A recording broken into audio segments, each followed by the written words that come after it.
I'd like to present my choice for the most brilliant game played in the FIDE Online Olympiad. I believe that the Gazprom Brilliancy Prize should go to the game played between Dvirnyy and Alexei Shirov. Now, regular viewers to my YouTube channel will have seen this game already. I presented it, about a week ago. But I believe it bears another viewing, and I will include new variations, and it is such a spectacular game. It's really worth another look. So, without further ado, Dvirnyy representing Italy, playing with the white pieces, Alexei Shirov representing Spain, playing with black, and it starts out as a Slav defense. So the bishop comes to f5 outside the pawn chain. And now Dvirnyy decides to hunt down that bishop, trying to prove that it was a mistake that the bishop comes out early. Now bishop g6 is possible, but bishop e4 is the trendy move to provoke f3. And only then the bishop goes back to g6. And sometimes, there are weaknesses on the e3 square. That's the idea of it. Queen b3. So again, trying to prove a point that this bishop has come out too early. And the queen attacks the pawn on b7. Queen c7. Defends the pawn, bishop d2. Bishop e7, and Dvirnyy grabs the bishop on g6. Well, it's always pleasant to get the two bishops, but black gains something in return, that this structure is actually pretty solid on the king side, but also that the rook comes into play straight away. White castles on the queen side, so already that makes the game quite tense. Knight d7, and white exchanges pawns on d5. Now, black can actually recapture this pawn in three different ways. They're all reasonable. Shirov goes for c takes d5, and now, because the c file is open, Dvirnyy tucks the king to the side. Pawn to a6 covers the b5 square and prepares b5. Rook c1. And here, previously, Queen b6 has been played in quite a few games, and often an endgame arises. But Shirov plays a new move, Queen b8, and clearly this is more ambitious, keeping the queens on the board. And white now plays h4. Of course, sometimes Rook h2, at some moment Rook h2 is going to be possible, so that gets the pawn away from that threat. And potentially starts a pawn storm on the king side. g4 might come. And b5 from Shirov. So Shirov starts his queenside activity. And this is already a possibility, to put the knight on b6 and then on this wonderful outpost c4. So if g4, then knight b6 would come straight away. So white decides to react. Pawn to a4. Now that, of course, is a very risky move, advancing a pawn that was in front of the king. But if the pawn is taken, then actually this endgame is quite reasonable for white. So Shirov just castles instead. Now, if white were to capture this pawn, then that's really exactly what black wants, because the files would open, the a file would open. But now we see Dvirny's idea. He plays the pawn to a5, so he's prevented this knight coming into c4, because of course the a pawn covers the b6 square. But still, it's risky to advance that pawn, because squares behind that pawn, such as b4, have been weakened. Rook c8 from Shirov. Rook reaches the open file. Now Dvirnyy played bishop d3 Maybe g4 would have been better, but, well, still it's a very double-edged position. Bishop d3. And now a very interesting move from Shirov. He plays the queen into g3. So this queen strikes out on its own. There's no real backup for the queen at this stage, but it is quite annoying for white. Well, g4 is prevented for a start. Pawn to g4, that is. And potentially the queen might take on g2, or who knows, might even slip into f2. So rook g1 from Dvirnyy, protecting the pawn here. And now rook c4. This is the start of the real complications. So the rook lands on this square. Beautiful outpost. Shirov wanted to put the knight there, but the rook lands there instead. So this offers the exchange. So what happens if bishop takes rook? Well, after pawn takes, the queen goes back, and you can see that this pawn chain, well, particularly the B and C pawns, is very dangerous. This gives black excellent compensation, and you know, these rooks are way out of the game. Black just needs to open a file and it'll be very dangerous for white's king. You can see there's at the moment absolutely no attack on black's king. So reasonable positional exchange sacrifice, rook c4. Now perhaps white should have just expelled the queen with knight e2. That would drive the queen backwards, and then play g4. But, well, very complicated position. But instead, Dvirnyy plays an incredibly ambitious move, pawn to f4. This is either very good or very bad. Now, why am I saying that? Well, it could be very good if the queen is actually trapped. You can see, well, its escape route back to the queen side has been blocked. But if the queen is not trapped, then this will be a very poor move positionally, because white has weakened the e4 and g4 squares. So let's see. Shirov doesn't panic. He simply doubles rooks on the c-file. And as we'll see, that proves to be very useful. And now if, well, for example, rook h3, in fact, the queen can just come back to g4 and it's safe enough.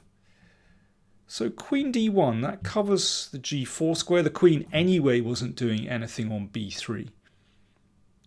And now b4 from Shirov, attacking the knight.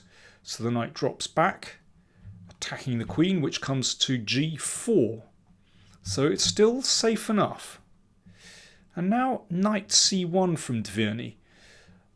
I think that's well motivated, because this knight really wasn't doing anything on e2, and it could well spin to b3 to protect the a5 pawn and also look at that c5 square. So queen exchange offered. That wasn't, queen h3 was not played, let me tell you.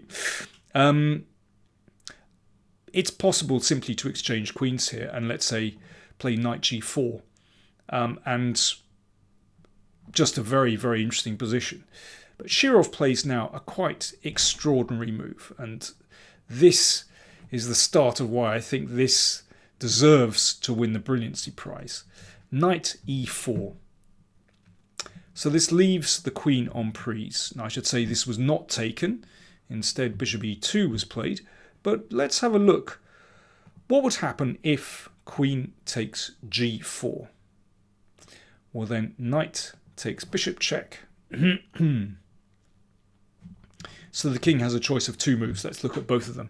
So king a2 allows a mate in 3, actually.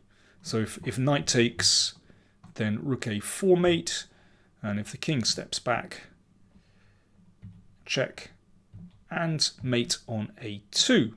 Nice pattern. So king a1 is the better move. Now b3 allows the rook to travel over to a4. Bishop takes, rook takes, doesn't change things. It's going to be mate in a couple of moves. But a potential defense is knight a2. Rook a4 anyway, threatening rook takes knight mate. Bishop b1, only decent defense. So pawn takes knight. Bishop takes. Has white survived? Because knight b3 check could be met by king b1. But now there is an extraordinary winning move for black, which actually forces checkmate. Knight c5. This is amazing. The threat is knight b3 mate. And white can try anything he likes, but it's going to be mate. First of all, let's have a look at pawn takes knight. Then rook takes. Now, the threat is to take here. So, for example, queen d1. Well, too little, too late. And that's this familiar checkmate with the knight covering these squares. And after rook takes, if b3. Now, here's the amazing thing. Now this diagonal opens and bishop f6 is checkmate. Fantastic. Okay, let's go back to this position after knight c5. What else does white have? Well, here's an interesting variation. It's possible for white to play pawn to b4. But then we play knight b3 check. It feels as though the king is about to escape, but in fact there are two ways to checkmate white's king here. One is to take this bishop, then rook c2 check, and actually we can do this all with checks. Here, there's no escape actually.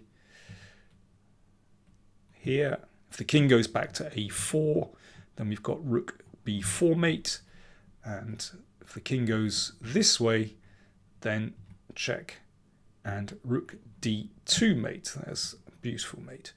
Okay, but coming back here, incredibly, apart from rook takes bishop, in fact, rook takes b4 also forces checkmate. This is really extraordinary. White has a whole move to try and parry the threats, but it's not there. There is nothing to be done about this. So, for example, let me see. I can't think of a good way for white to try and defend against this, actually. I mean, the threat is just to play knight takes d4, discover check. Well, let me give an example. So queen back, then if we play knight here, discover check, and the king goes in, knight c2. Now, this can be taken, but in this case, again, we have bishop f6 and checkmate. Just fantastic. So, conclusion, in fact, after knight e4, queen takes g4, black forces mate after knight d2. So, Dvirnyy played bishop e2. I should mention at this moment, it's possible for white to eliminate that knight and go into this endgame. And I think black is slightly better here.